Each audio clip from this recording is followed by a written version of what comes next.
Hello everyone. Last video में हमने heat capacity, specific heat capacity और मोलर स्पेसिफिक हीट कैपेसिटी के बारे में पढ़ा था। और हमने ये देखा था कि जो मोलर स्पेसिफिक हीट कैपेसिटी है वो दो टाइप की होती है। एक होता है molar specific heat capacity eight constant pressure और एक होता है molar specific heat capacity eight constant volume. और इस वीडियो में हमने ये प्रूव करना है कि specific heat at constant pressure ये specific heat at constant volume से ज़्यादा होती है। तो हमने यहाँ पे एक कंडीशन लेनी है। एक कंटेनर है, उसमें गैस भरी हुई है और वहाँ पे एक पिस्टन लगा हुआ है। तो एक बार ये मूवेबल होगा और दूसरे कंडीशन में इसको फिक्स कर देंगे, ये मूव नहीं करेगा। ये हमने कंडीशन ली है। तो अब हम पहले लेते हैं कि अगर हम वॉल्यूम को कांस्टेंट कर दें एट कांस्टेंट वॉल्यूम।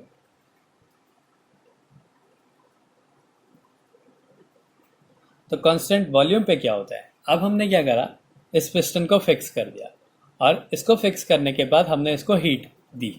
इसको हमने हीट दी और हीट देने के बाद इसका टेम्परेचर हमें इंक्रीज करना है 1 डिग्री सेल्सियस। तो इस कंडीशन में क्या होगा कि अगर हम इसको फिक्स कर दें तो सारी की सारी एनर्जी जो होगी वो क्या करेगी, इसके इंटरनल एनर्जी में चेंज करने के लिए वर्क करेगी। कोई भी वर्क डन दूसरा नहीं होगा कि इसको ऊपर लेके जाना या नीचे लेके जाना, उसमें कोई भी वर्क डन नहीं होगा। तो when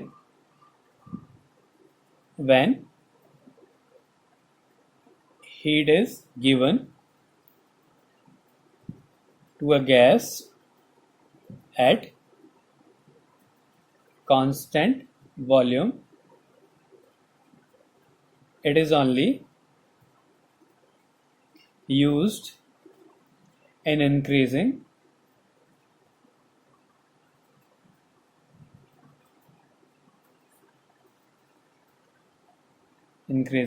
internal energy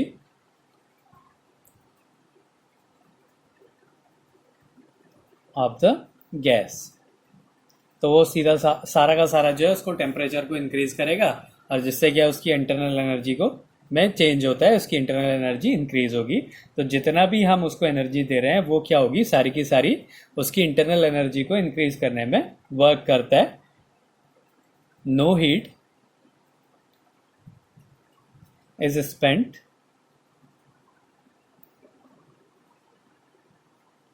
in expansion of gas, क्योंकि ये फिक्स कर दिया गैस एक्सपेंड नहीं करेगी, सारा का सारा क्या इसकी इंटरनल एनर्जी में चेंज करने के काम आएगा। मतलब सारा का सारा जो है इसका टेम्परेचर इंक्रीज करने में वर्क करेगा। तो no heat is spent in expansion of gas, expansion of gas.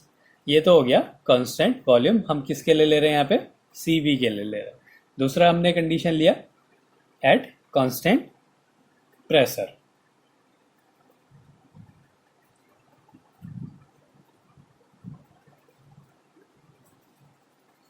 Eight constant pressure, constant pressure के लिए हम ले रहे हैं, मतलब कांस्टेंट प्रेशर है, वहाँ पे टेम्परेचर 1 डिग्री सेल्सियस इंक्रीज करना है। तो अब हमने क्या करा, ये मूवेबल पिस्टन बना दिया, अब ये मूव कर रहा है। तो हम जो भी एनर्जी देंगे तो ये गैस हीट करेगी, ये गैस गर्म होगी, ये हीट होगा तो क्या होगा, ये एक्सपेंड, गैस जब गर्म होती है तो वो एक्सपेंड करती है।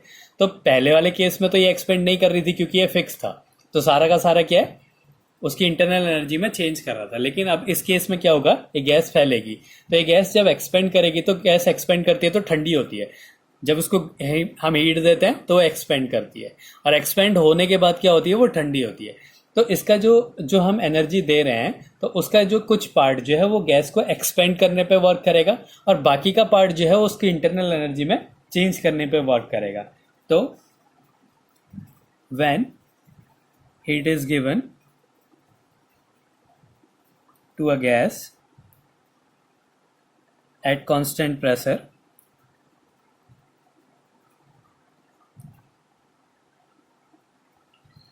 पहला part of heat is used in increasing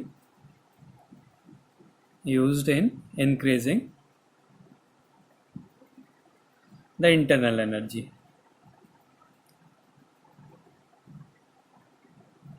कुछ पार्ट तो उसकी इंटरनल एनर्जी में चेंज करने के काम आता है। और जो बचा हुआ पार्ट है, remaining part, remaining amount of heat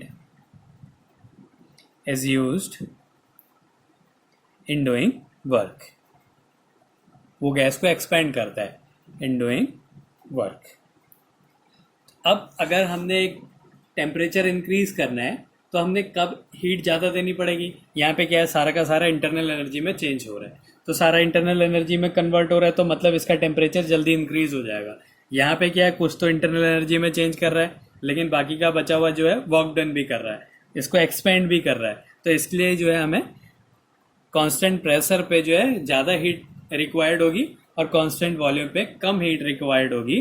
तो इसका मतलब है कि जो स्पेसिफिक हीट है, कांस्टेंट प्रेशर है, वो कांस्टेंट वॉल्यूम से ज़्यादा होगी, क्योंकि इस कंटेनर में गैस रखी है, उसको अगर वो एक्सपेंड नहीं कर रही है तो क्या होगा, सारी की सारी जो हम हीट दे रहे हैं उसका टेम्परेचर को इंक्रीज करेगी।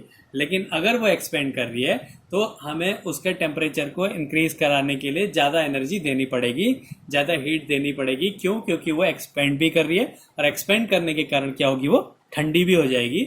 इसलिए अगर प्रेशर कांस्टेंट है तो उसका टेम्परेचर इंक्रीज करने के लिए हमें ज़्यादा हीट रिक्वायर्ड होती है। इसलिए जो है स्पेसिफिक हीट कांस्टेंट प्रेशर पे कांस्टेंट वॉल्यूम से ज़्यादा हो।